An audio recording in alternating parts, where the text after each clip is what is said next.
класста тату тәтті сыйып өскенбіз. Бір сыныптан бір сыныптан қошемет беріп күтіп алса, нұр үстіне нұр болар еді.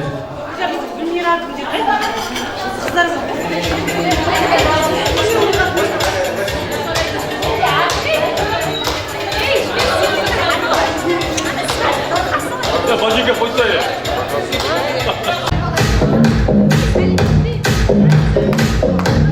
Рахмет.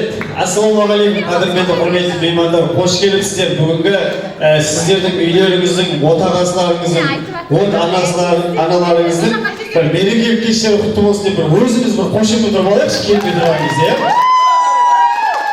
Қазір келгеннен кейін айтып жүреді, сен неге ысқырдың, неге шапалақ ұрдың, неге шыңғырдың деп айтпасын деп, бір тағы бір шапалақ ұрып қойыңыздар. Құрмет қошеметтеріңізбен бүгін мінекей жүректері лүпілдеп, жүректері дүрсілдеп, бір-біріне деген сағынышпен арада 20 жыл уақыт салып, бүгін бас қосып, осындай бір ақ дастархан басына жайғасқалы жатқан 25-ші мектептің 1986 жылы туылған ол қыздарын біздің мектебіміздің 54-ші түлектерін құрмет қошеметпен ортамызға қарсы алайық. 25-ші мектептің түлектері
мектеп бітіргендеріңізге 20 жыл болған мерекелік кештеріңіз құтты болсын деп бір қаттырақ бір-біріңізге деген шын сағынышпен келгендеріңізді, шын ниетпен, шын көңілмен бір бас қосып жатқандарыңызды білдіріп қошемет ұрып қойыңыздар.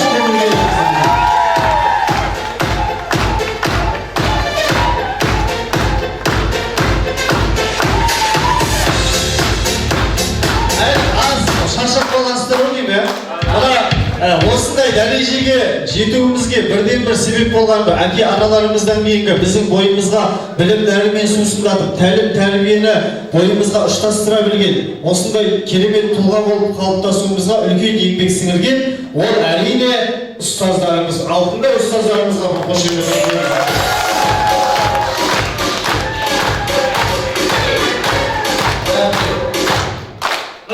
Өзіңізге шапалақ ұрайық деген кезде бір керемет ұрдыңыздар ғой. Ұстаздарыңызға келген кезде көбісі нашар оқыған адамымыз осы апай баяғы ұрмет мен деп мәселен үйлеріңіз болмай тұрсыздар ғой. Апайларымызға бір қаттырақ айқайлап жүріп шапалақ рахмет.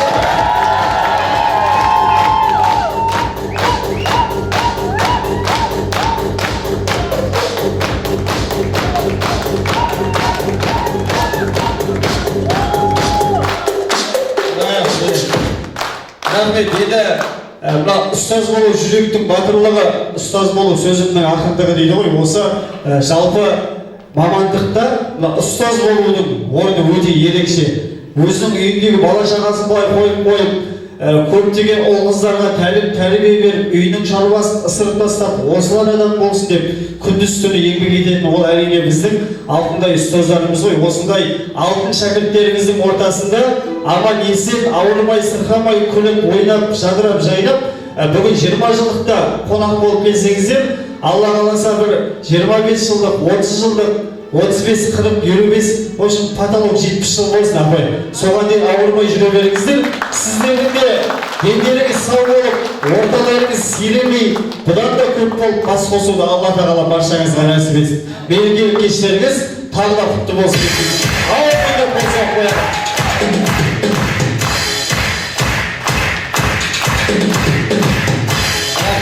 Енді мына кеше Әлбек ағамыз айтқан, осындай 20 жылдықта бас қосайын деп жатыр, сағат 7-де келіп бірден бастап кетеміз.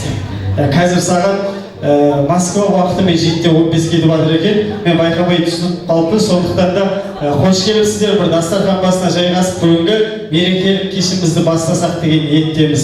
Біздің төліміздегі бірінші ақ дастархан басына алтындай ұстаздарымыз және де осы мерекелік кешке арнайы алыс қалалардан келген құрметті құрдастарымыз жайғасы, қалған 4 ақ дастархан басына өзіміз келісіп жайғасайық. Бірақ мен подружкам анау ет қасына отырайын, мен жолдас балам мынау ет әңгімем жарасады деген болмасын, барлықтарыңыз араласып отырыңыздар. Дастархан басына жайғасайық.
Рахмет. Құрметті 25-ші мектептің түлектері тағы да қош келіпсіздер. Ақ дастархан басына жайғастыңыздар. Енді жақсылыққа жайылып жатқан дастархан ғой. Жақсылық нәрседе бас қосып жатырмыз. Жақсы керемет көңіл күйде отырыңыздар. Бүгін мінекей сіздер үшін ұлы мереке, дүбірлі той болып жатыр ғой. Сондықтан осындай бір жақсылық нәрседен сіздерге жақсылық нәрсе жұғысты болсын деген ниетпен бір жақсы сыйлықтар дайындағанбыз. Бірақ енді оны бір ең керемет позитив болып отырған орындыққа тойдың аяқ жағында өзі мерекелік кеш бітейін деп жатқан кезде ақшалай сыйлық ұсынатын боламыз. Осы бастан мен бір байқайыншы, қай біздің ақ дастарханымыздың басында позитивті қыздар мен жігіттер отырғанын көрейік. Бірінші ақ дастархан басында енді ұстаздарымыз отқаннан кейін, қалғандардың әсірейіс жоқ, апайлармен отқаннан кейін, сырттан келгеннен кейін өздері жілеп еді ол кісілер. Сіздер ұстаздарымыз үшін бір қол соғып қойыңыздаршы.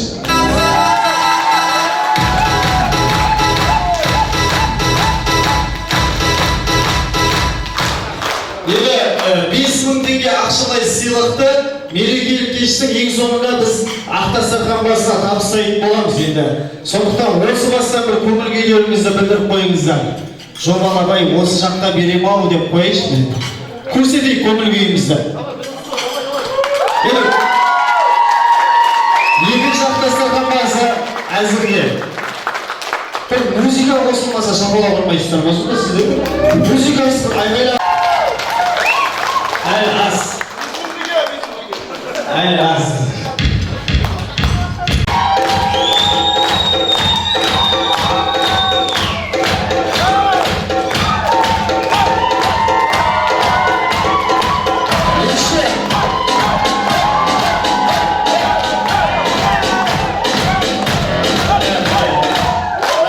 Сіздер отыра беріңіздер, айқайып. Аналар тұрып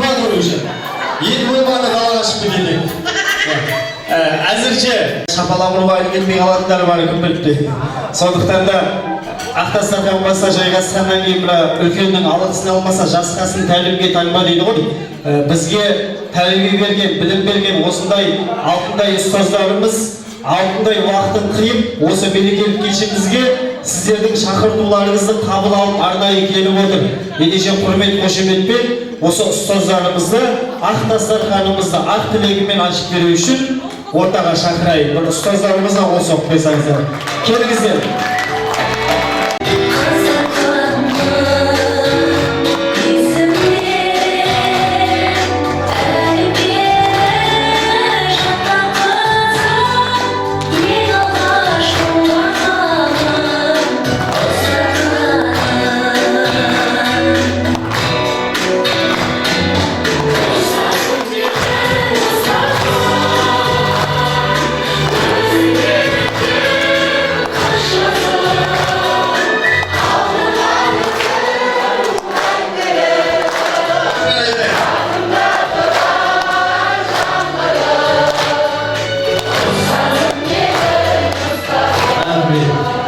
Hoş gelipsizler.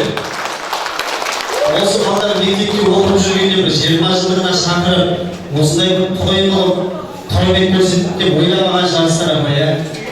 Алла осындай бір керемет күнге жетіп жатсыздар. Осы қияға қанат қаққан барша шәкірттеріңізге тағы бір мәрте ақ тілектеріңізді айтып, бір жақсы сөздеріңізді жолдасаңыздар.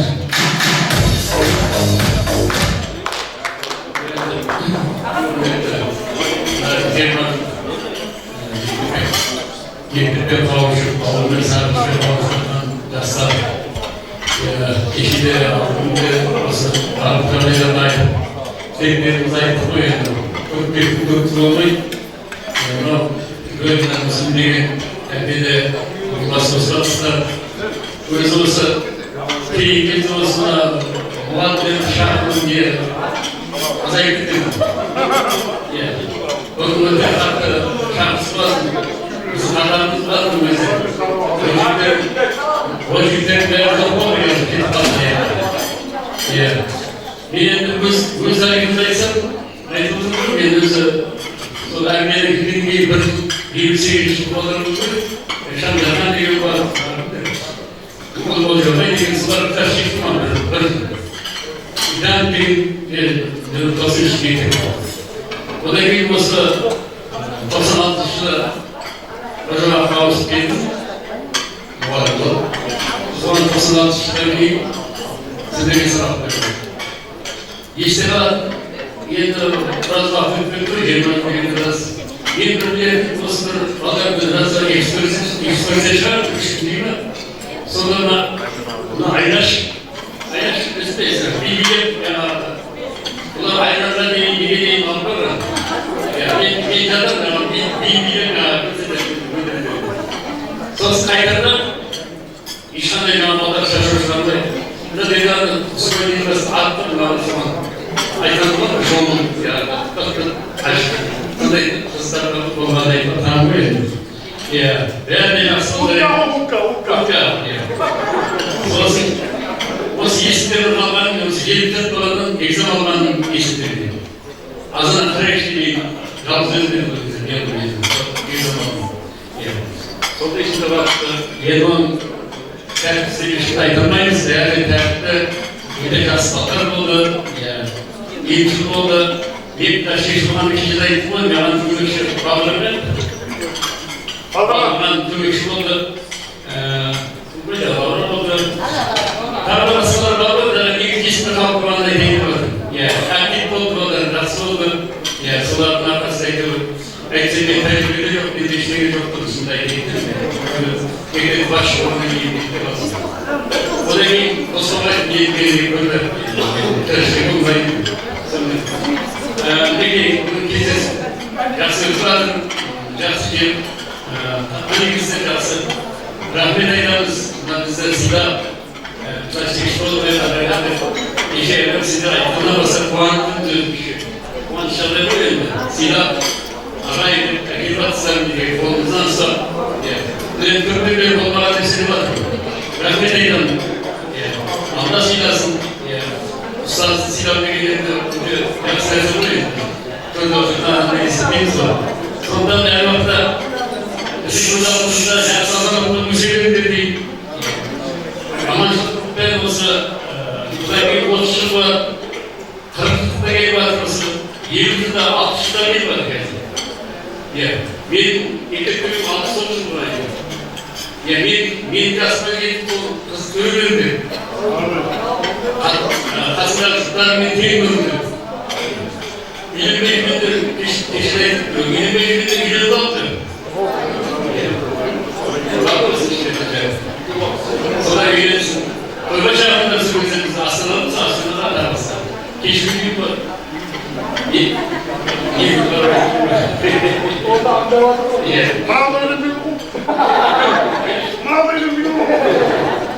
Anlaşılık olsun. Yaxşı ko'rki olsun. Yettinga anlatmasada spaşollarınız, spirasalarınız olsun. Saklıçlardan yasanızda ayırıyorum. Ya, gerçekten ayarasında oluyor. Sondan bu isimlerin kasıtlarını anlatırken algıyla İslam sizlerin hesaplarının ayetleri dolayı rahatsız olunlar ağız kışıklarında olsun. Adalarını çiğnemesin.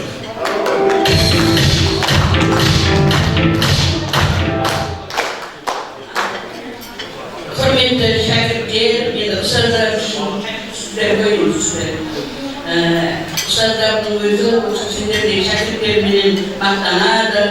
Ünlü kurstan 10 yıl burun, 10 yıl praktiklerisi olan, Nesli'den beri 10 yıl ötürü, Cemacık'ta tarihçesi batırmış. Benim sizler ekonomik hastaneler, sağlığın tümdeki atardım.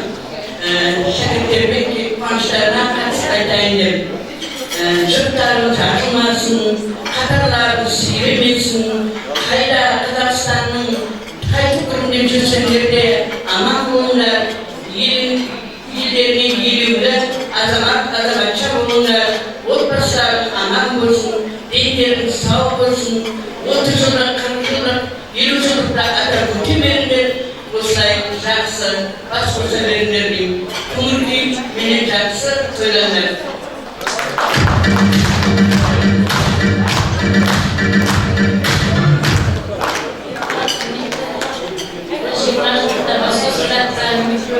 İşyana arday olabilir. İlçe tabalarından odan havday oluşan sol ülke zamanında değişikliklerle teşekkür ederim. İşlerine yöneticilerim. Hoş geldiniz. İşleriniz kutlu olsun.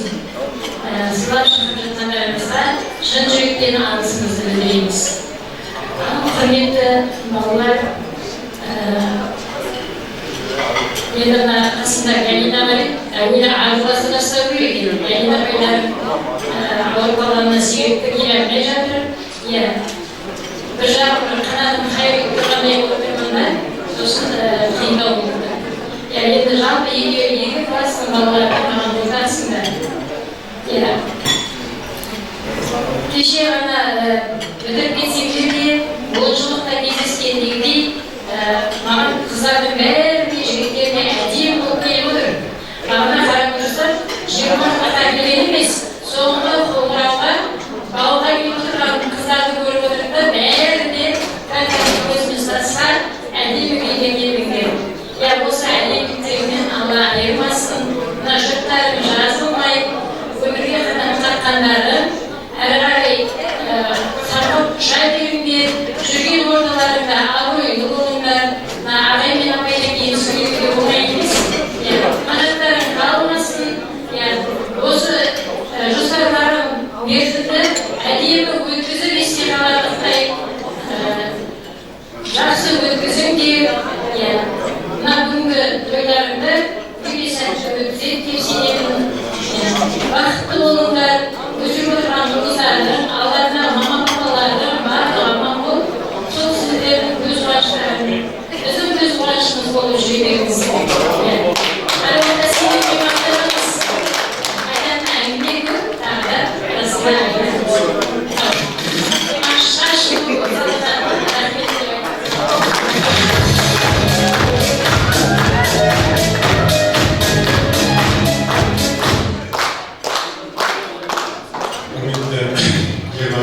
ilgili bugün toy merekesinde özellikle toy merekelerimiz giyinmeyen, ustazlarмен tanışıp, әрірлеріңізбен қаншамасын дайын мақұлдасында сол үшін сіздерді үлкен мерекелеріңіз болсын.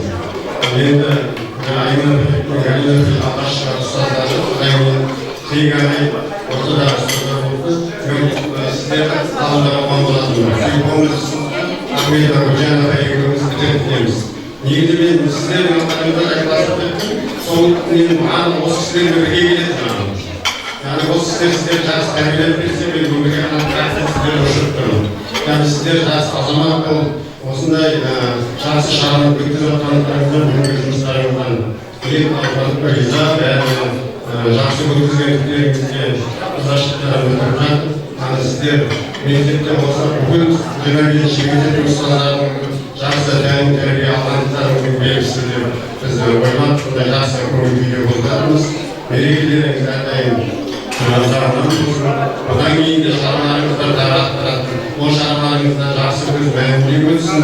Бүкіл ұстаздар қауымы кеше мектепке барып сол қоңыраулардан бір-бірлеріңізбен қабылдасып келе жатқандарыңыздың жақпай айтып өттім. Сол қоңырау сіздер үшін болғандай аз тауып кетті.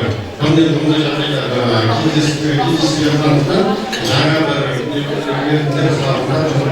жақсы ұйымдастырған екен деген ойда қабылдадыңыз.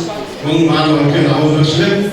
Әр адамның ұйымдастырған ісіне салған адам ұстауы, соның барлығы ауызбіршілік түрінде. Сондықтан үлкен рахмет сіздерге осындай шара ұйымдастырып жатқандарыңызға. Еңбегіңіз сау болсын, отбасыларыңыз аман болып, елге халыққа осындай белгілі азамат болып жүре беріңіздер. Сәттілік аманды шараларыңыз бар болыңыздар.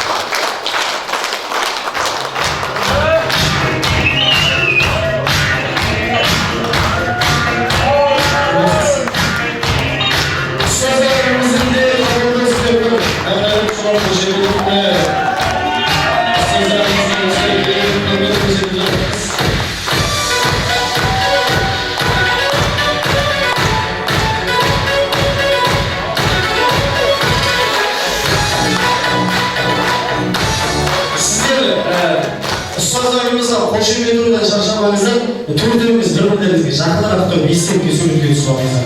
Біз шамаларымыз тоқтатпай, ұстаздар, шәкіртіңізге арнап керемет тілектеріңізді, жүрек жарғы тілектеріңізді жолдап жатсыздар ғой. Осы тілектеріңіздің барлығы қабыл болып, тілектеріңізде жақсылықта, амандықта бас қосуды нәсіп етсін. Елімізде тыныштық заман болсын, жақсылыққа әрбасқан қадам болсын, әрдайым шәкірттердің тілеуін тілейді. Altında ustazlarımız aman olsun diye bir olsa koyayım. Asırdan kısık şey yazar bizi zıkkılar.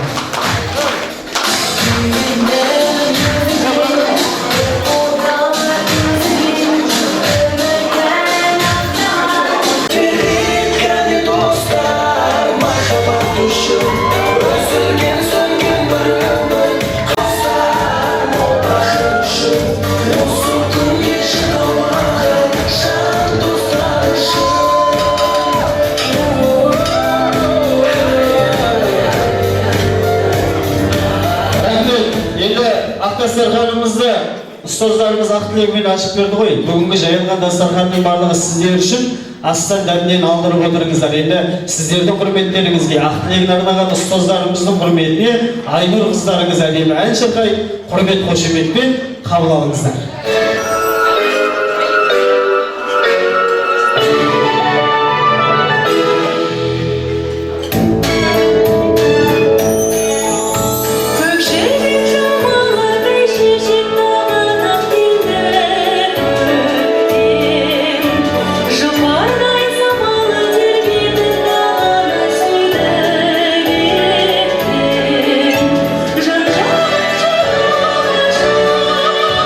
Oh, yeah.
кештеріңізге Әлбек ағамыздың атынан бесплатно келіп тұр, сондықтан бір шапалақ қоюда бесплатно ғой, бір қошемет қояйық.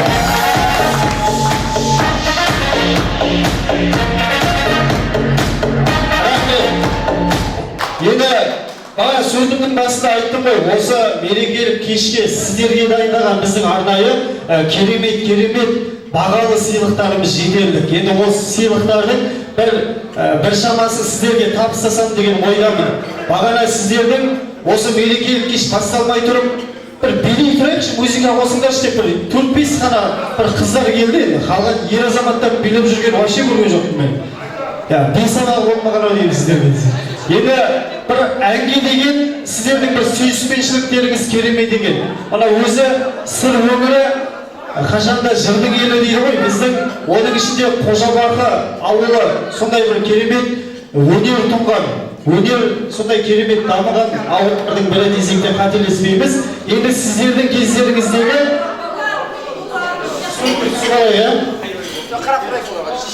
сіздер суретке түсіп алыңыздар, қарап тұрыңыз. Алдыратындар болса алдырып қояйық. Кәне түсіп алыңыздар, сосын рахмет, ал жайғасайық. Маяқтар бір керемет сыйлықтар бар.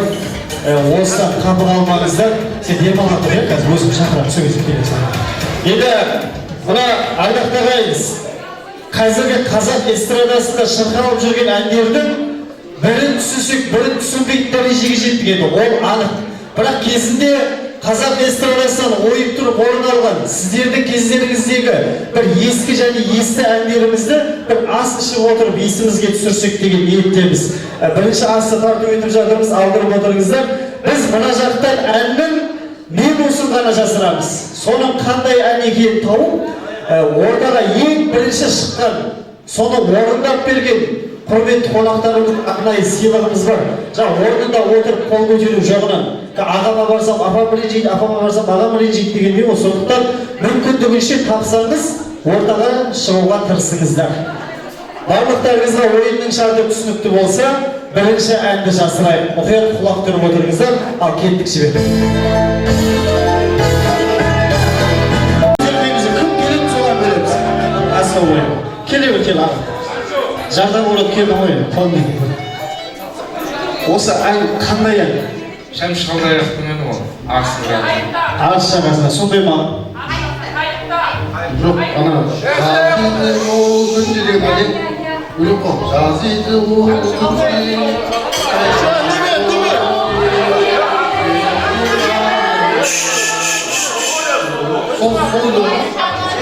Екеуі бір өлең айтты ғой негізі. Біреу тақырыбын айтып тұр, біреу сол өлең айтып тұр ғой негізі. Әлі олай емес па? Енді былай, екеуіңіз де шықтыңыздар ғой. Сіз қай класста оқыдыңыз ал? Әр классы ғой, сіз? Мен де әр классы. Сіз де әр классы өші класстасы келесіздер ғой, бір әр классының нелері болса қошемет оқып қойыпшы. Қандай шықпайды бай,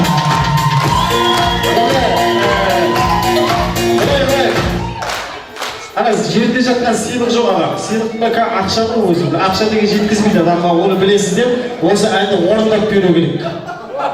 Бір әдемі нақышына түсіп, ешқандай музыканың көмегінсіз, осы жерде отырған барша класстастарыңыздың құрметіне ғой, енді мен үшін емес ана. Сондықтан енді бірінші сіз ортаға келдіңіз, сіз бастайсыз. Бір көбірек, бір қайырма. Сіз бастасаңыз, жаңа қошемет тұрып отырған класстастарыңыз қоштап айтатыны анық қой еді. Есіміңіз кім аға? Солай, Қазақ эстрадасының жарық жұлдызы 25-ші мектептің 2003 жылғы түлегі Жаслан ағамызды сіздердің құрметті қошеметтеріңізбен осы мерекелік кешке арнайы шақырған болатынбыз. Танысаңыздар бір қошемет тұрып қойыңыздар. Рахмет. Сіздер үшін Арыс жағасында деген керемет әнді жанды дауыста орындап бергелі жатыр.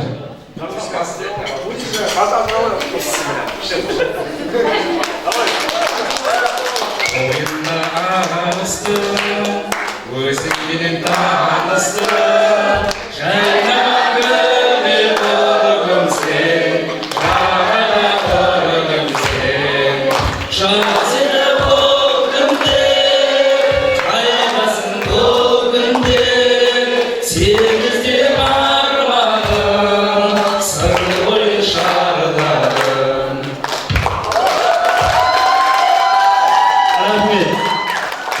Жәке енді кетіп қалмасын, айтамын өзім отырып. Енді мына Нұрғиса Тілендиев ағамыздың ізін жалғап жүрген біздің Нұрғиса ағамыз бар. Мен осы 20 жылдық кешке қалай келмеймін, мен де келіп бір өзім керемет әнімді орындап берейін, өзім жазбасам да өзім жазғандай қылып айтып жүретін осы әнді деп, осы Нұрғиса ағамыз келіп отыр екен, бір қол соғып қойсаңыздар болады.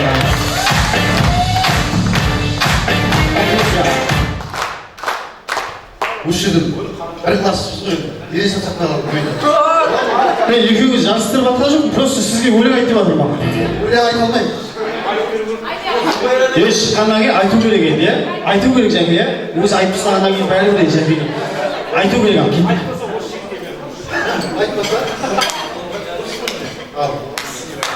Бойымда арыстым, өзіңмен таныстым, жайнардың қорбың сен, жағада тұрдың сен. Азиды бұл күнде, қайдасың бұл күнде, сен іздеп арманым, сыр бойын шарладым. Рахмет, біздің Нәкен қалай орындады? Что-то дұрыс орындамады дейді, шапалақтап өзіңіз болды ғой. Енді Жәке бірақ көбісі айтып жатыр дейді. Жәкең не шаш түсіп, қайтайып кеткен ба, анау 20 жылдықта енді келіп жатқан жоқ па деп. Сондықтан ешкімнің әңгімесіне қалмаңыз, орындауыңыз үшін керемет үшін шапқа киіп Значок қатысып еді келеді. Светлой вечеринке жасап жатсаң, киіп барасың соны.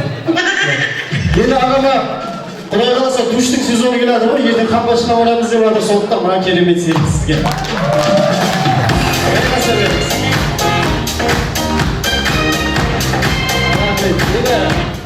Жәке, үндемей отырасыз қоя келесі әнді білсеңіз де, иә? Құдай үшін тамақша ішіп болып отыра береді. Бірінші миссияны орындап тастадым, подаркым алып қалды әйтеуір. Енді келесі әнге құлақ тұрып отырыңыздар, алып кеттік жіберіп.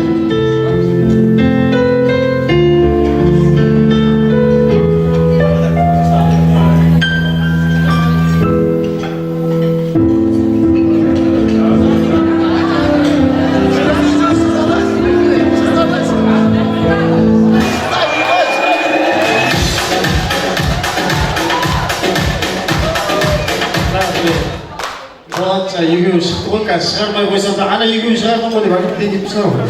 Так, аға, есіміңіз кім? Данияр. Данияр, аттас екенбіз. Сіздің есіміңіз? Құралай. Қандай ән аға? Қандай ән? Құстар ән. Құстар әні қандай? Дәл сол ғой, иә? Енді бірінші Данияр ағамыз орындасын. Данияр ағамыздың орындауында көрейік.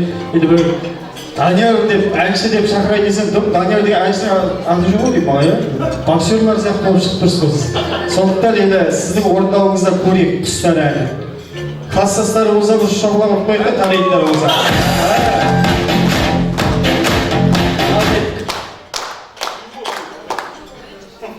Жаз өмірін, мәз өмірін қасқардым, бара жатыр құстайды. Зымырайды менің бала кезімде, бір жалт етіп өте шыққан сезімде. Шаққан сезімде.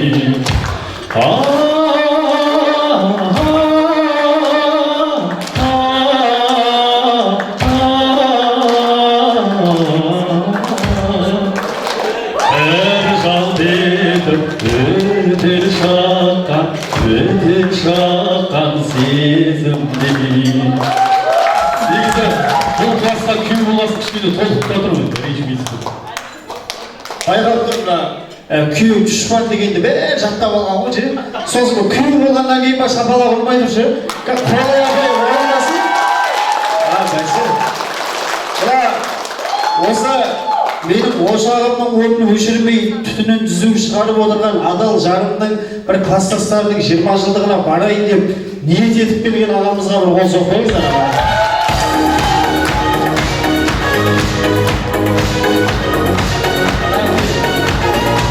Рахмет. Ана апай орындасың, сосын сіздің осы кеткеніңізге қалқойғаныңызға байланысты беремін подаркаға. Тұрады жапа.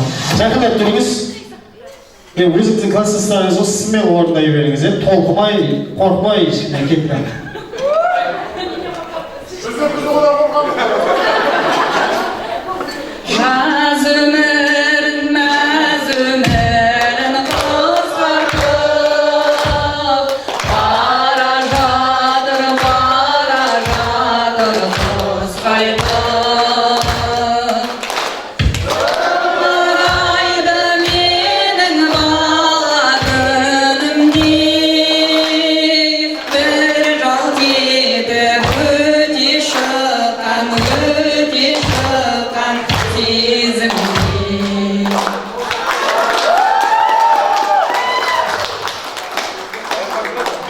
Дұрыс болмай қалды негізі. Главный жеріне келген кезде айтпай қалдыңыз ғой сіз. Қайтадан айтыңыз, болмайды бұл. Айтсын бағай. Ол қазір шығып кетсін. Жоқ, күшті жеріне келген кезде айтпай қалдыңыз ғой. Айтсын дегенде қол көтерейікші кәне. Айту керек. Айту керек, апай болмайды. Ой, қойшы бір 20 жылықта шаршамағанда қай уақытта шаршайсың ғой.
Айқайламай тұрған кезде мен ойлағам, айта алмайтын шығар, көрсін сонда да деп тұрам. Енді қалай орындады ағай?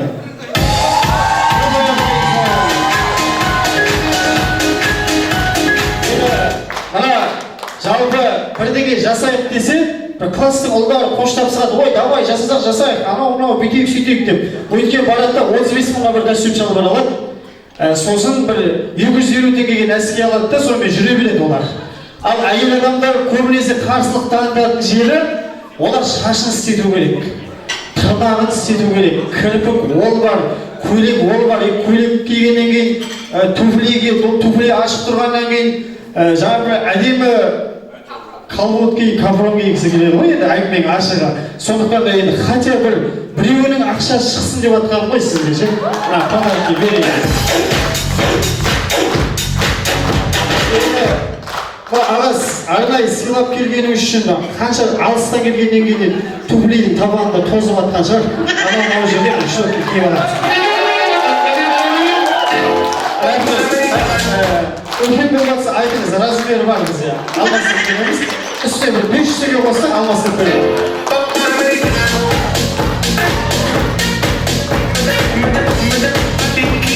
Рахмет, енді келесі бір керемет ән бар. Құлақ түріп отырыңыздар.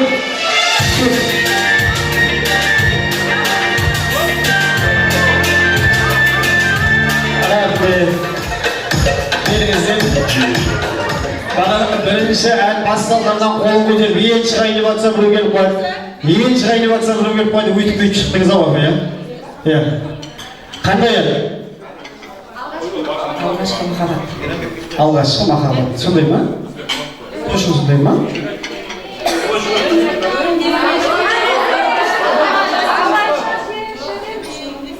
Алғашқы махаббат па басқа ма? Қайтадан қойып жүрсіз?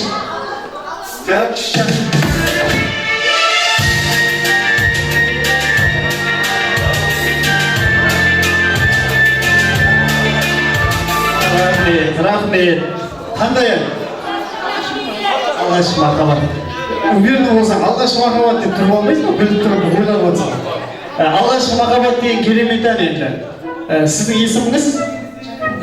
Жарқынгүл апайымыз бірінші орындап берсін. Bir қол соғып қойыңыздар.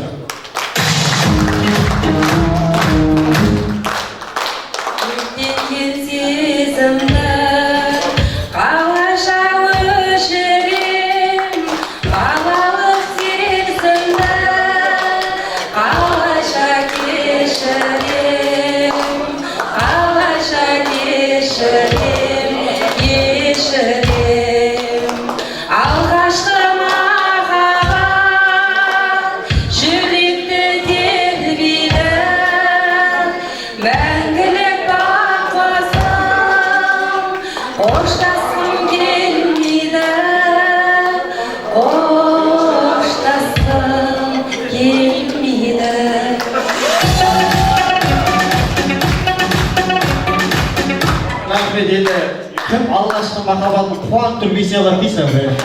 Ол жерде тұрмай жатқан адам айыпқа бұйырмаңыз дейді. Сіз мәселені есік түсіріп жібердіңіз. Кейбіреуі алғашқы махаббаттарына қарап, баяғыда өйстіп бір сабақтың үстінде нан жеп отырған деді, әлі сол екен ғой деп айтады. Ал сіздің есіміңіз? Гүлнұр апайымыздың орындауында осы бір керемет әнді тағы да бір мәрте қабыл алайық. Өртенген сезімді қалайша кешірем, қалса кезімді қалайша өшірем, қалайша өшірем.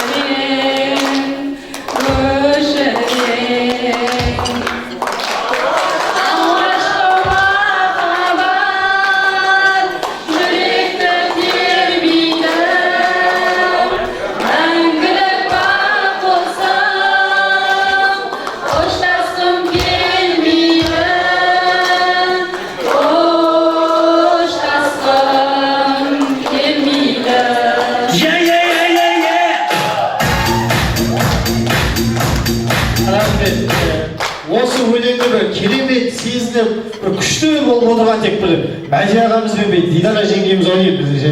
Қалғандарында мәселе жоқ. Осы ағамыз бен апайымызға бір қол соғып қояйықшы. Ортамызда болса, ортамызда соға берейікші.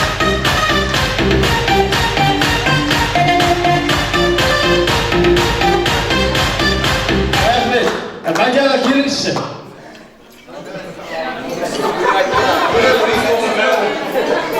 Неге әкелмедіңіз? Келіңіз. Класста, осыншама класстастардың арасында енді бір қызбен жігіт болып жүріп, бір-бірімен отасып, бас қосып, керемет өмір, бақытты отбасы болып жүрген сіздер ғана екенсіздер. Неге алғашқы махаббат басталады партадан дейді ғой. Нешінші жастан басталды аға?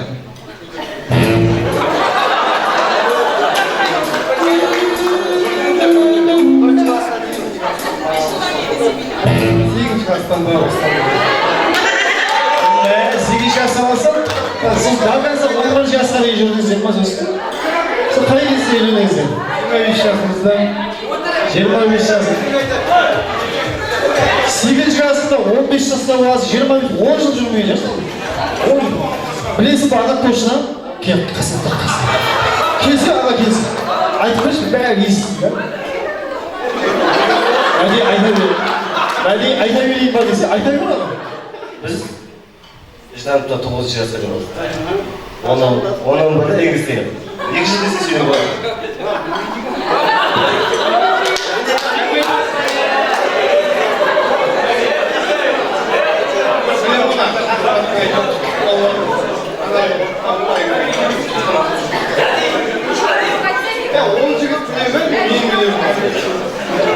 Мен кімге қай классында қашық болғанымды өзім білетін шығармын дейді. Ол өзінің қашық болған уақытын айтып жатқан шығар деп тұрмағанбыз. Дегенмен енді отбасыңыз аман, деніңіз сау болсын. Осындай сыныптастарыңыздың ортасында беделіңіз биік болып, абыройыңыз асқақтап, аман есен жүре беруді Алла тағала сізге нәсіп етсін. Мәди ағамызға бір шапалақ қояйықшы.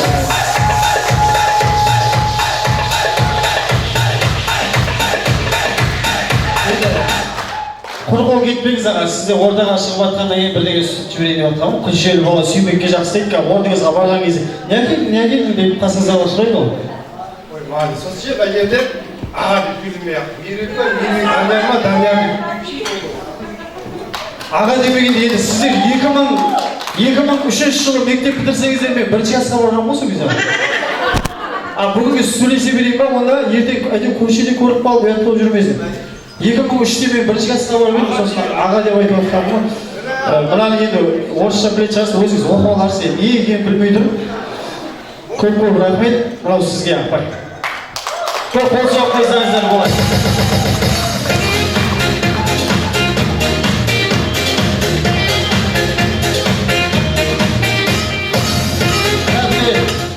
Екі апай бізге арзан анау мынау сыйлық беріп жіберді деп настроениелер түсіп кетті ғой деймін, иә? Бизнес сүрегі кетіп барасыз ғой апай. Көлігіңізге подсветка ғана беріп қояйық. Ал сізге. Орыс ойнасың өзіме жұқпай деп еді. Ала берсеші? Я беріп жіберді деп тұр, ал дисциплина тұрғанымыз.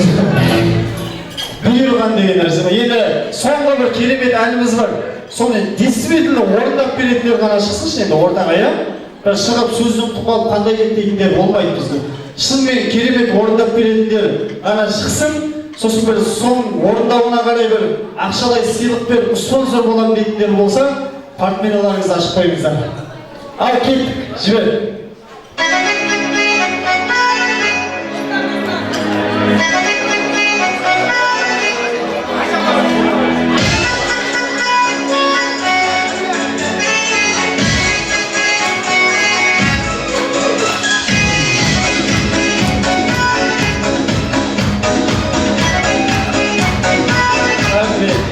Қандай? Достар. Енді бірге айтайық, иә? Әлде біртіндеп бір-бірдеп айтамыз. Екеуміз бірге айтайық та, бәріміз дос емеспіз, иә? Жамал, жақынырақ тұрыңыздар, мен бөлектей тұрайын. Ал кеттік, бастайық. Сіздер үшін бұл апайларымыз бастасын, сіздер барлығыңыз сөзін білесіздер ғой, иә? Бір қоштап, осындай бір керемет әнді есімізге түсірейік, ал кеттік. Бірге тойлап. Бірге тойлап.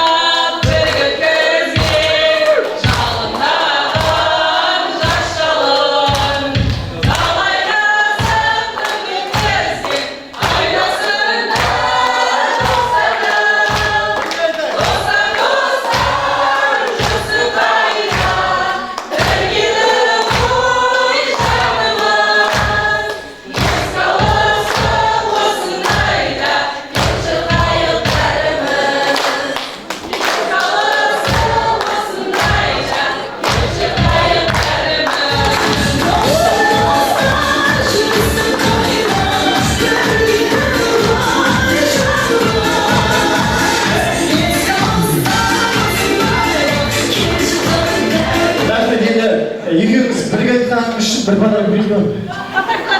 Бөлек айтқанда екеуін бередеміз. Ойнап айтамын, мынаны да сіздерге беріп қояйын. Ананы беріп, маған мынаны беріп демесін. Арнайы Билайн фирмасынан алдырғанбыз, қымбат. Анау машинаны деп ойламаңыздар, ұстап тұрсаңыз өзі аса береді. Ол кезде тағы бірдеңе керек болып тұр.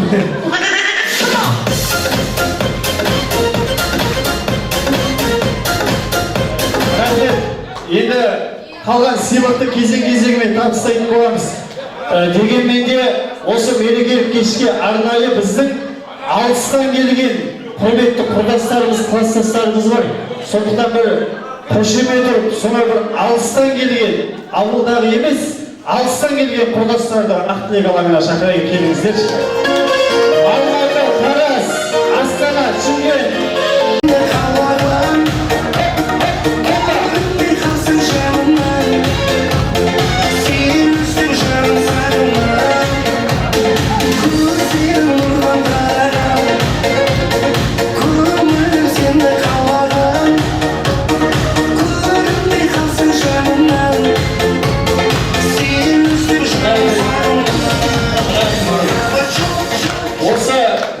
Кешке бір шын көңілмен келген кісілер осылар. Біз ауылда жүргеннен кейін, бір-біріміз күнде көріп жүргеннен кейін, қалай амансыз ба, жақсысыз ба дегеннен кейін, 20 жыл қыз айтады, иә, барам ғой. Тым қызық емес та бізге, онша қызық емес енді. Мына кісілер арнайы билет алып, жұмыстарын асырып, киім кешегі, класстастарымен кездесейін, анау қандай болып жүр екен, мынау қандай болып жүр екен деген шын ниетпен, шын сағынышпен келген біздің Жігіттерімізге, қыздарымызға бір шапалақ ұрып қойыңыздаршы.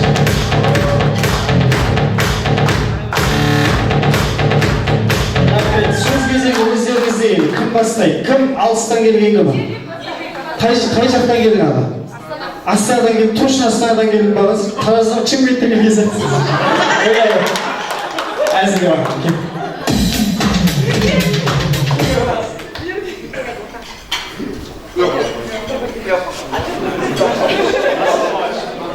Құрметті кластастар, бүгінгі мерекелеріңіз құттықтаймыз.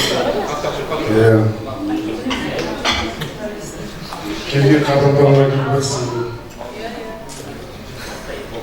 Осылайша айтылмаймын, сіздерге денсаулық тілеймін. Ауырман бар ешқашан осы дастарханда кездесіп, той томалақта кездесіп жүрмейік. Сол ең бастысы денсаулық тілеймін бәріңізге.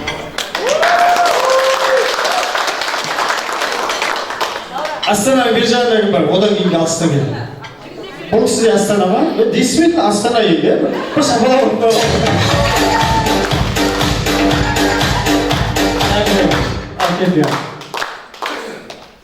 Құрметті қыздар, жігіттер, құтты болсын бәрімізге.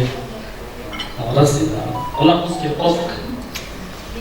Қыздар, жігіттер бар, ат салып қойған. Әлде балалай қыздар бар. Күшті бәрі келіп өтіп жатыр. Бәрі ұйымдастырып жатсыңдар. Жалпы бәрі қуаныштымын.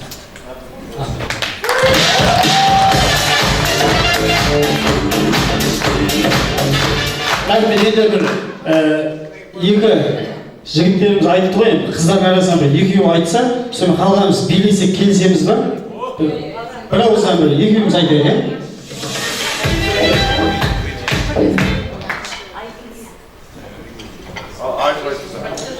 Қымбатты менің сыныптастарым, достарым, құрметтілерім, ұстаздарым, мұғалімдерім, сіздер үшін, барлығы да сіздер үшін, сонша өзімнің бала шағамды тастап, отбасымды, шаңырағымды қиып, кластасымды, сыныптас достарымды, ұстаздарымды келдім сіздер үшін.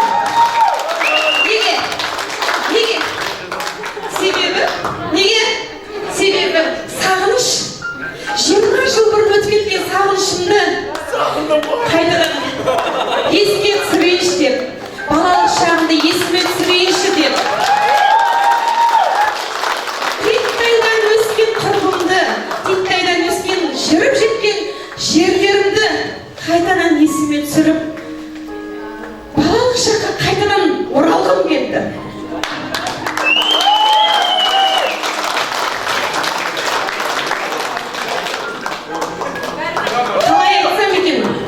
Сіздер білесіздер ғой енді, сіздер ерекше білесіздер, иә? Бұл бір ерекше сезім екен. Сонша жерде осындай өз елімді, жерімді аңсап, сағынып келген, иә? Егер сен неге күлесің? Саған әсер етпейді бұл, иә? Себебі сен ауылдың ер азаматсың, ай сайын келесің. Саған бұл таңсық емес шығар. Не үшін бұл 20 жылда бір кездесу деген сонша сағыныш, аспандағы жұлдызға қолым жеткенмен тең. Құрметті менің сыныптастарым, достарым, аяулы құрбыларым, парталастарым, ұстаздарым, сіздерге бүгінгі күн құтты болсын. Әрдайым осындай жақсылықта, әдемі көңіл күйде, жақсы денсаулықтың арқасында жақсы күнде осылай бас қосуды нәсіп етсін иншалла. Отбасыларыңыз аман, дендеріңіз сау болсын. Тек жақсылықта ғана кездесек, жаман күніміз, ең нашар күніміз осындай бір дастарханның, ақ дастарханның басында бір-бірімізге жылы ақ тілегімізді айтып көріскенге не жетсін? Сондықтан барлықтарыңызға шын жүректен алғысымды білдіремін.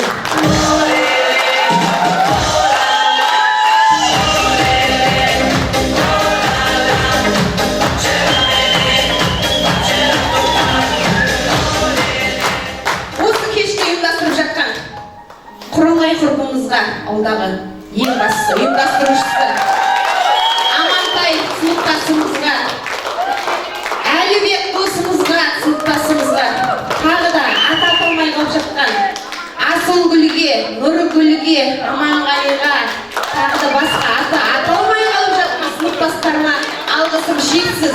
Азаматқа ерекше. Жақсы күндеріміз көп болсын.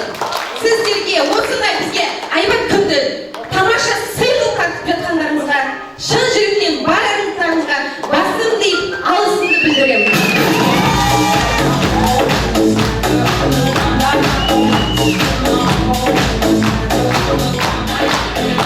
Рахмет. Енді айттым ғой жаңа, иә? Ауылда жүргеннен кейін бізге онша қызық болмауы мүмкін, бірақ сырт жақтан келген біздің сыныптастарымыз сондай бір керемет сағынышпен еске алып, сіздермен бас қосқанына қуанып, бір керемет жүрек жарды тілегін жеткізіп жатыр ғой. Сіздің бермен жақындап тұрыңызшы абай. Айтып жатқан осы сыныптастарыңызға айтып жатқан тілегіңіз қабыл болсын. Біздің қасиетті қазалымызға тек жақсылыққа, тойға, қуанышқа келуді Алла тағала сізге нәсіп етсін. Ана кластасымның үйінде осындай той болмады екен, бірақ бала шаға тастап келе болмасын. Айтып кетіңіз, қайта барыңыз сосын. Енді тілегіңіз әрдайым қабыл болсын, тек жақсылыққа келіңіз, қуанышқа келіңіз. Сіздің мынандай бір керемет тілегіңізді айтқаныңыз үшін керемет сыйлықты ұсынай қымбаты осы болып тұр.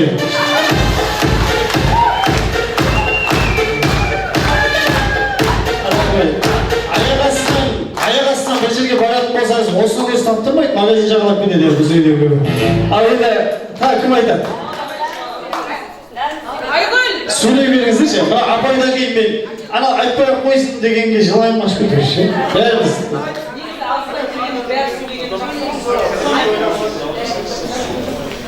Құрметті кластастарым, аға достарым, айтуға рахмет. Біз келгеннен бері, 2-3 күннен бері табанымыз жерге тигізбей. Кірпігін сұқпады бар.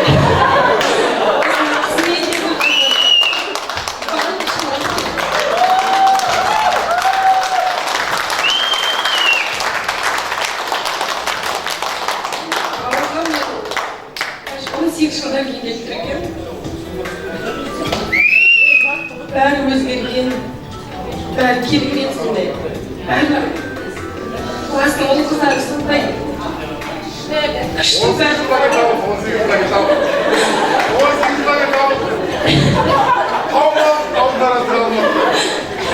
Бақыттарыңызға рахмет. Алладан жасап жатқан қызметтеріңіз әрдайым біздің жүрегімізде істеп. Сыртта жүргенмен әрдайым тілекшіміз сіздер үшін. Рахмет.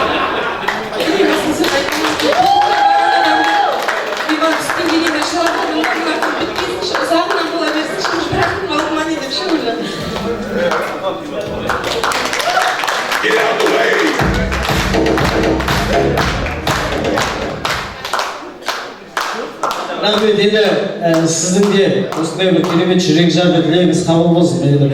Шынайы бір жақсылықтың көз жасы тамып жатыр ғой, тек көз жасыңыз жақсылыққа тамсын деген ниеттеміз, ал жалғастырайық.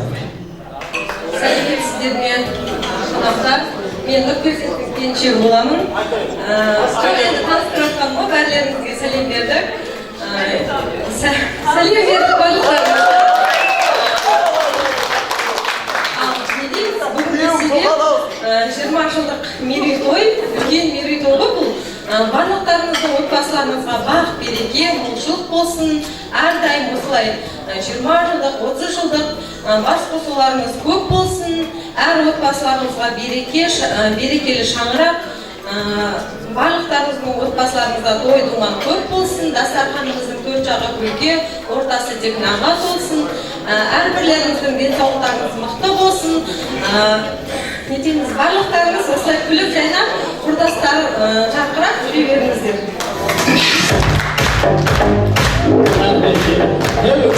Өзің 20 жылдық болатын сәт тілек айтты ғой. Әзілдеп отырмын дегенмен тілегіңіз қабыл болсын. Құрметті қонақтар, құрметті кластастарым, құрметті ұстаздар, бүгінгі кешімізге қош келдіңіздер. Жоқ, енді жылағанда бұл жерде жақсылықтың, қуаныштың сіздерді 20 жыл деген былай қарағанда бәріміз есейгенмен бәріміз сіздерді қандай бейнеде көрдік, сол күйде сақталып жатыр. 20 жылдығымыз құтты болсын. 20 жылдыққа келудің өзі арманда болды.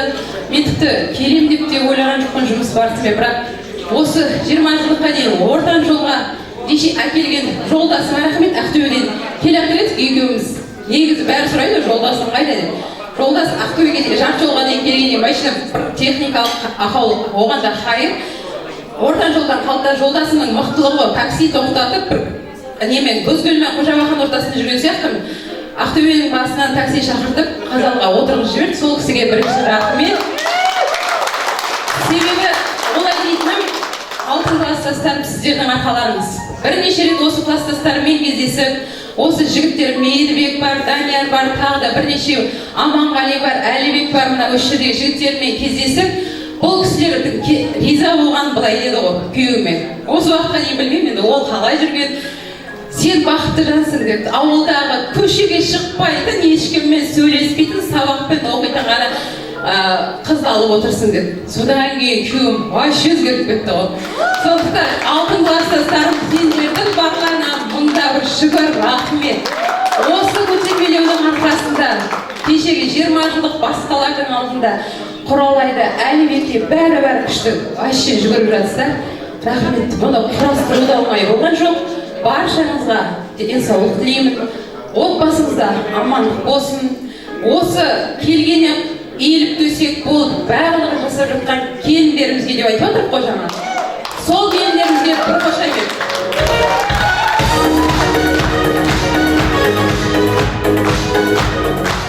Яғни бұл жерде біз жағымпазданайық деген мақсатта емес ештеңені айтып жатқан. Қайнапа деген бір қиындау қалдық қой жалпы. Өткенде де группада да айтып қалғанмын.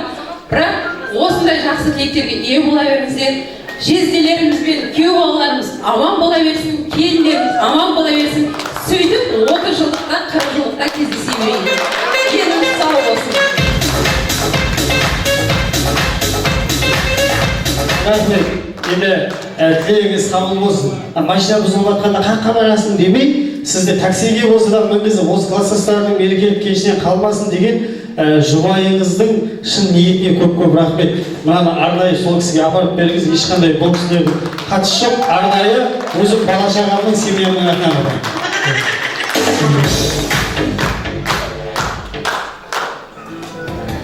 Бүгінгі кешкен жиналған апайларымыз, ағайларымыз, құрдастарымыз, барлықтарыңызға үлкен рахмет. Мен де сонау Астанадан келдім. Бәріміз жұмыстамыз, қазір уақыт тапшы ғой. Қоңырау келіп, сондай 20 жылдық ұйымдастырып жатыр, Гүлзат келесің ба деп. Ол звонокты қалай тастайсың? Сразу барлық жұмыстастырып, мен де келуге тырыстым. Күнде келе бермейді, күнде адамның басы қосыла бермейді. Бүгін бармыз, ертең жоқпыз дегенде, мынау қудыршылық та бітпейді, ақша ол вообще жетпейді. Шын ғой, жетпейді ақша. Маған ақша жетті дейтін адам бар ма осы жерде? Жетпейді ешкімге. Иә, шүкір әйтеуір бәріміз басымыз аман болсын, біріншіден деніміз сау болсын. Ол ақшада табылады, бәрі табылады, бәрі қолдың кірі. Ешкім ештеме алып кетпейді ешқайда, бәрі қалады. Так что жаңағы бәріміздің басымыз аман болсын, главное деніміз сау болсын, қалған бәрі табылады. Мынау класстастарымызға тураға рахмет, үлкен жігіттерге де рахмет, барлықтарына осылай ұйымдастырып, адамның басын бәрін біріктіріп, апайларымызға да рахмет, осындай біздерге тәрбие берген. Енді былай қарасам, елдің алды болма көз тиеді, арты болма сөз тиеді дейді ғой. Елдің ортасында жарқырап жайнап жүре берейік. Барлықтарыңыз сау болыңыз.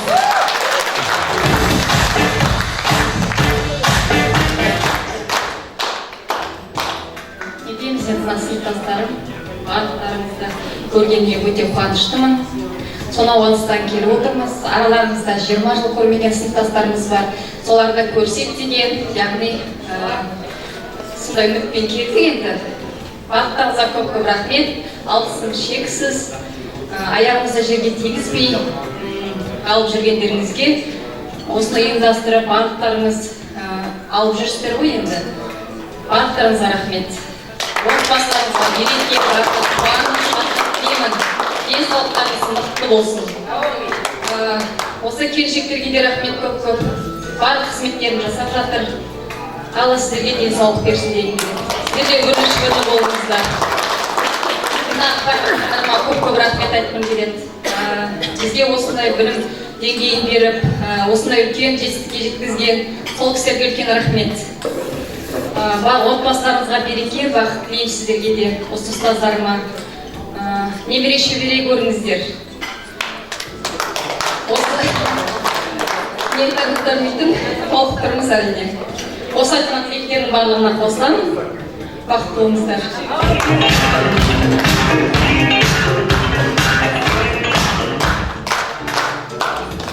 Алдына бүгінгі жиналған құрдастар, кластастар, төрде отырған ұстаздарымыз 20 жылдықтың себебімен жиналып отыр. Жақсы себеппен осындай жақсы күндер бола берсін, отбасыларыңыз аман болсын, дендеріңіз сау болсын. Төрде отырған ұстаздарымыздың орны төр болсын, қартаймасын. Енді бұйырса 30 жылда, 40 жылда осындай төрде отыра берсін. Құрдастарға да көп рахмет. Осы 20 жылдық болады дегеннен былтырдан енді айтылды ғой. Шынын айтқанда, мен өзі негізі кішкентай баламен декретте отырдым, биыл шығуым керек еді. Сол шықпай, осы 20 жылдықта жұмысқа шықсам жібермейді бізде. Қиындау. Осыны қимай шықпай отырдым осы уақытқа дейін. Негізі январда шығатын немен, сол немді создырып, декрет немді осы 20 жылдыққа қатысайын деп, үйдегі жолдасыма да рахмет көп. Мен айтып едім, жүр екеуміз барайықшы деп. Ол айтты, өзімнің құрдастарым ғой, өзімнің кластастарым ғой, емін-еркін айтатын әңгімелерім болады. Емін-еркін өзім отырып кел деп жүреді, оған да рахмет. Енді осыны қаншама нәрсені ұйымдастырып жатқан ауылдағы жігіттерімізге, қыздарымызға рахмет. Соның ішінде мен Құралайға ерекше рахмет айтам. Құралай сені ортаға шақырғым келіп отыр.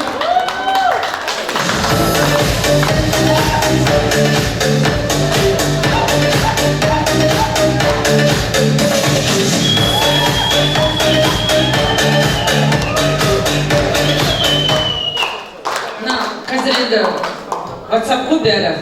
WhatsApp'та қаншама нәрсені Құралай айтып жатыр. Өздеріңіз білесіздер. Бірде керісіп қалып жатады, бірде қолдап жатады. Кейде бір шығып кетіп жатқандары бар еді чаттан, сөзін көтере алмай. Рахмет Құралай саған. Қаншама 40 құрдасының еркелігін көтеріп, барлық шаруаны бітіріп, бұл жерде енді бір бой көтеретін адам болмаса, бұндай істі ешкім де мойнына алмас еді, мен мысалы алмас едім шынын айтқанда. Құралайға енді сонау Ақтөбеден келіп тұр, қаншама еңбегін көріп тұр, құр болып келгім келген жоқ. Рахмет саған Құралай, еңбегің алладан қайтсын. Оның ішінде өзіңе шағын сыйлығым бар, анаңа жақсы шай ішер затым бар, балаларыңмен осы 20 жылдықта атқарып, оған қаттанып шай ішесіңдер.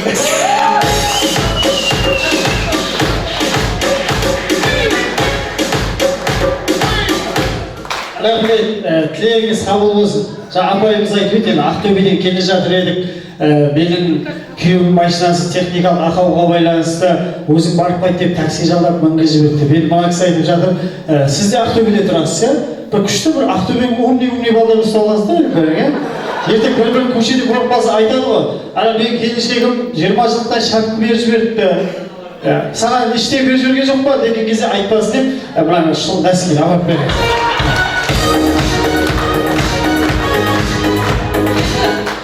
Енді мына жерде мен тағы да құрдасымыз бар, кластасымыз бар. Әлбекке ерекше рахмет айтқым келеді.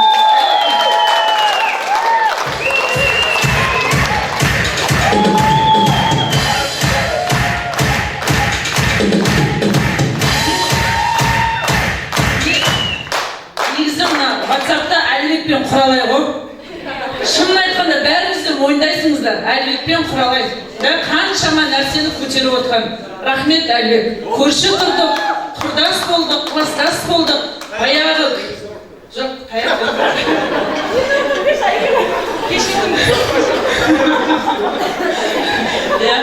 Әлбек өзі баяғы күйін сақтаған. Рахмет.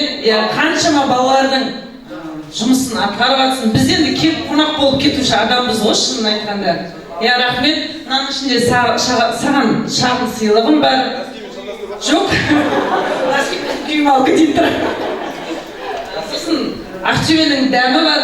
Келіншегімен, үйдегі ақжаулықты анаңмен асықпай отырып шайыңызды ішесің.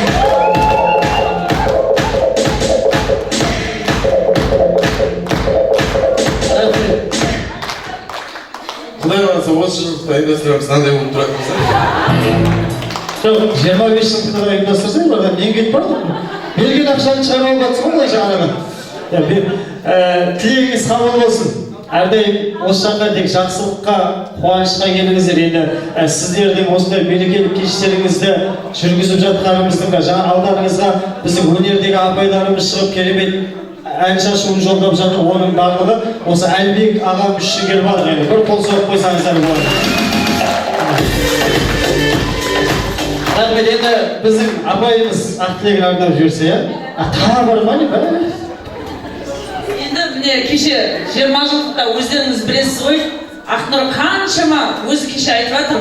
Осы нәрсені дейді, кітапты шығару үшін 12 жыл іздендім дейді. Мен Ақнұр құрдасымды ортаға шақырдым. Ол кітап шығару екінің бірінің қолынан келмейді. Ол қаншама ізденіс. Ақнұр, енді мен саған кітабымның көрімдігі деп 20 мың ақша.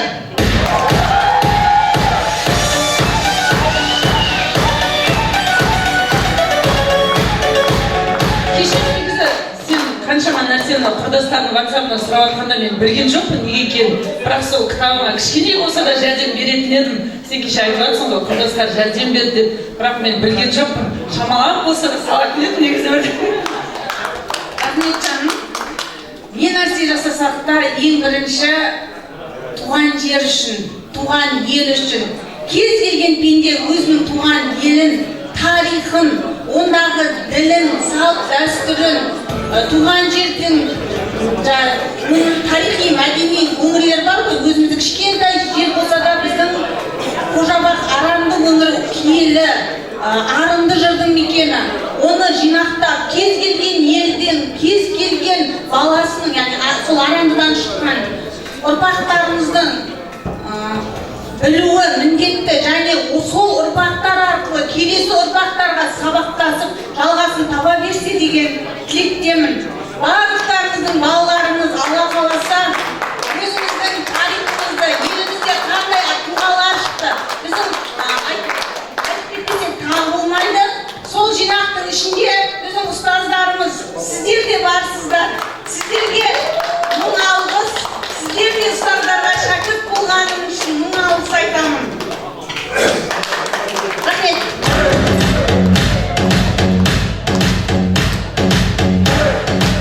Енді мына кеше 31-нен бері ауылдамыз ғой. Қаншама мына жігіттерімізге рахмет. Данияр жігітке рахмет. Үйіне қонақ қылып, қаншама құрдасына дастархан жайып, оны келіншегіне рахмет. Содан кейін Амантайға рахмет. Аранды ауылына шақырып, бір тойға барғандай болдық. Онда да шынын айтқанда камерамен, кәдімгі құдалыққа барған сияқтымыз ғой. Шын музыкамен үлкен дастархан жайып. Амантай бізге жайған дастарханың өзіңе мың еселеніп қайтсын. Үйіңдегі ата-анаң аман болсын. Данияр саған да соны тілеймін. Балаларыңыз аман болсын. Енді кешеден бері, 31-нен бері қарап отырмын, қаншама келіншектер осы класстастардың қызмет жасап жатыр. Сол келіншектерге Ақтөбенің дәмін алып келдім. Шай ішесіздер деп. Бір келіншек ортаға шыға қойыңыз. Келіншектер татаманы ғой.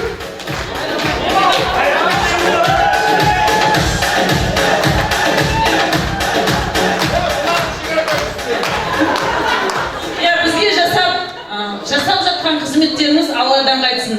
Қасыңыздағы мына жігіттеріңіз аман болсын, балаларыңыз аман болсын. Рахмет. Болмады да бар ма? О қалған әлгі алдын ала айтпадым ба бір бала бар еді басқарады інім деп бізге де бірдеңе әкелетін бе еді кім білді. Армысыздар, құрметтілерім, қадірлілерім, ең бірінші тілекті саздарға айтқым келеді. Қымбатты саздар, біздің қалай өскенімізді, өңгенімізді, бірлігімізді, тірлігімізді бүгінгі кешен көріп отырсыздар деп ойлаймын. Бұның барлығы сіздердің арқаларыңыз, мына қошеметтің барлығы қазір болады. Сіздер үшін басыңызды иіп отырып рахмет айтамын. Біз әр салада жұмыс істеп жүрген мамандар әрқайсымыз бір проекттің иесіміз деп айтамыз ғой. Ол проекттің жүзеге асырылатын уақыт болады, 1 жыл болар, 10 жыл болар, әйтеуір белгілі бір уақытта бітіретінімізді білеміз. Ал сіздердің қолдарыңыздағы жобаларыңыз бұл өмір бақилық. Ата-анамыз қолдарыңызға әкеліп тапсырды, әрі қарай азаматтық тәрбиелеу, білім беру сіздердің қолдарыңызда. Міне бүгін сіздердің төрге шығып шаттанатын, талай жылғы еңбектеріңіздің шапағатын бөлетін күндеріңіз бар болыңыздар, бай болыңыздар, ең бастысы дендеріңіз сау болып, ортамызда жүре беріңіздер. 30 жылдық, 40 жылдықта төрімізде өсіп, бізге қолдау білдіріп отырыңыздар. Шаңырақтарыңызда тек қана шаттық болсын, той болсын, сіздердің отбасыларыңызда қуаныш той болса, осы отырған 86-лар барлығымыз келіп қызмет көрсетіп, жандарыңызда болуға, қолдауға әзірміз. Рахмет сіздерге.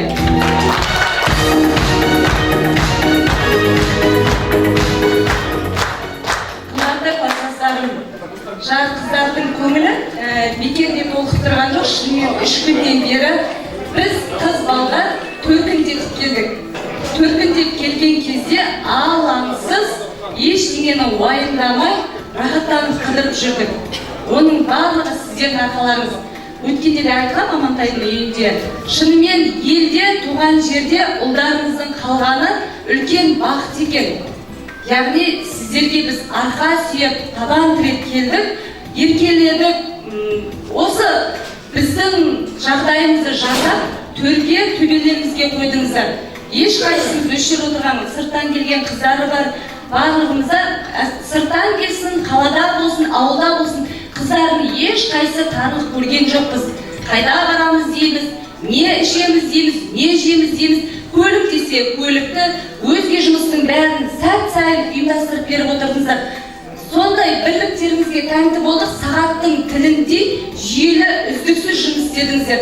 Сол қызметті бүгін қорытындылайтын күн ғой, еңбектеріңізге алғыс сіздерге.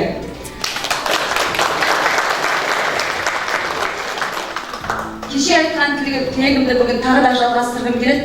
Біздің мынау отырған азамат болған жігіттерімізді осыншалықты еңсесін көтеріп, тіктеп, жағасын, аппақ жағасын тап-таза қылып ұстап отырған келіндеріміз сіздердің арқаларыңыз. Біз келген кезде қолымызды ешқандай сөздің шыны ұйымдастыру жұмыстары өте көп болады ғой. Соның ешқайсында біз басымызды қатырған жоқпыз. Барлығын жымын білдірмей керемет үйлестіріп отырдыңыздар. Былай қарағанда өзімізде бір әулеттің келініміз ғой, ол жұмыстардың бәрі қаншалықты қиын болатынын білеміз. Бірақ қабақтарымызды шытқанын көрмедік. Сөйтіп әп-әдемі күліп жүріп, бізбен сөйлесіп, билеп жүріп, тірліктің бәрін бітірдіңіздер. Рахмет сіздерге.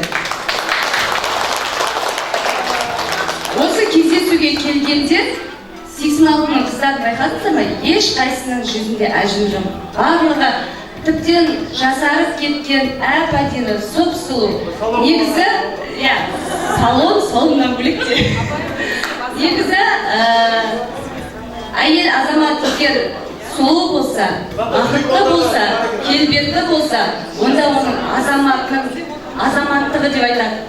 Қымбатты қыздар, сіздерді жандарыңыздағы азаматтарыңызға, күйеу бала жезделеріңізге алғысымызды білдіреміз. Бізді осындай әріптестер алақандарына ұстап, бүгінгі кездесуге жағдай жасап, келуімізге жағдай жасағандарыңыз үшін үлкен рахмет. Жаңа Айгүл айтып жатыр ғой, ұйымдастыру жұмыстарында шынымен 1 жыл болды дайындалғанымызға. Сол 1 жылдықта Әлібек пен Құралай ең басты рөлді атқарды. Рахмет, көп-көп. Одан кейін кеше мешітте марқұм Мұрат досымыздың құрметіне Құран оқыттық. Одан кейін ата-анамыз барлық дүниеден өткен апай-ағайларымыздың еске алайық деп Құран оқыттық. Сол кезде сол жұмыстардың ұйымдастыру жұмысын басқасында жүріп, осы келіндердің барлығын бірлігін қалыптастыра білген кластасымыз бар. Асылгүл.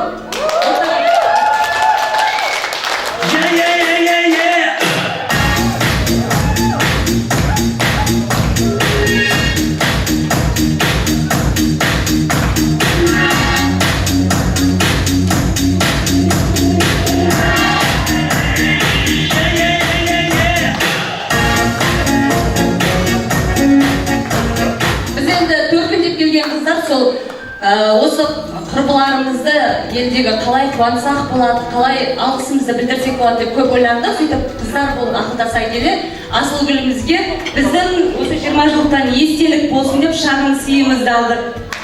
Рахмет.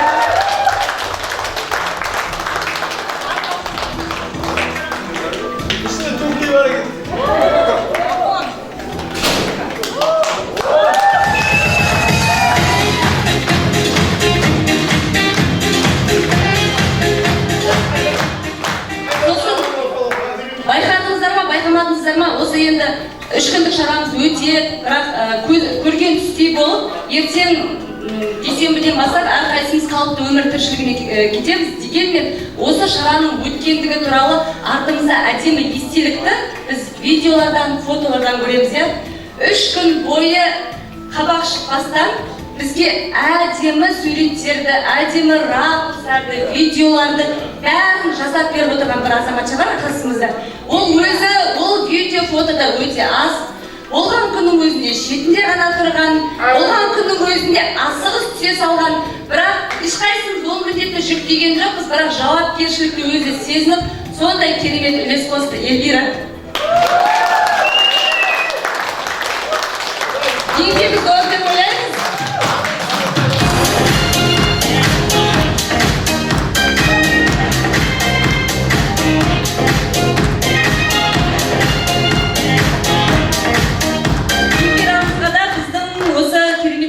Естелік болып қалсын деп, Асылгүлімізбен бірге қылысын отырады.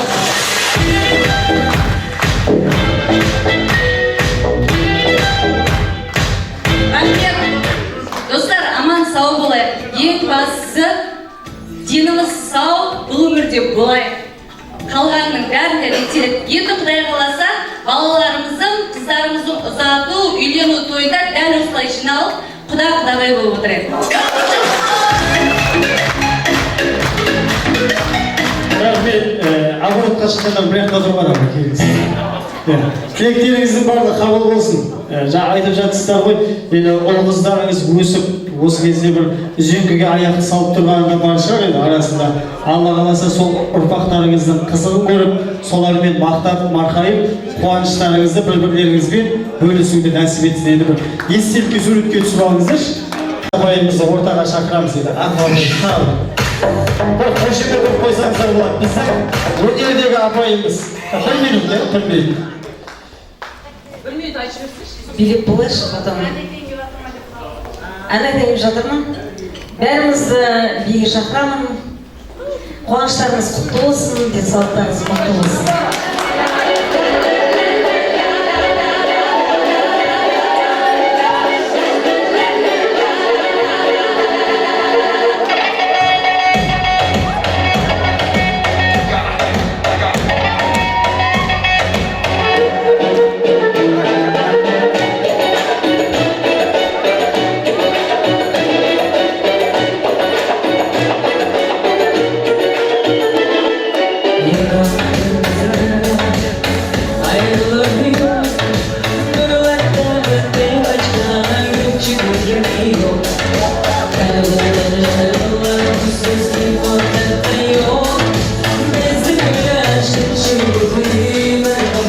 you